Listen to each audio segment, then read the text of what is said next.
You ask Tiger to solve. This deals with linear equations with one unknown. The final result is c equals 5/4. Let's solve it step by step. Group all c terms on the left side of the equation. Add 3c to both sides. Group like terms. Simplify the arithmetic. Group like terms. Simplify the arithmetic. Group all constants on the right side of the equation. Add 6 to both sides. Simplify the arithmetic.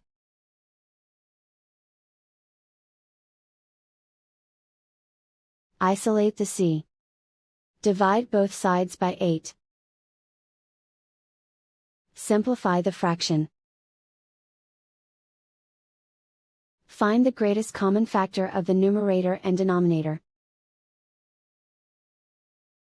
Factor out and cancel the greatest common factor. And so the final result is c equals 5/4.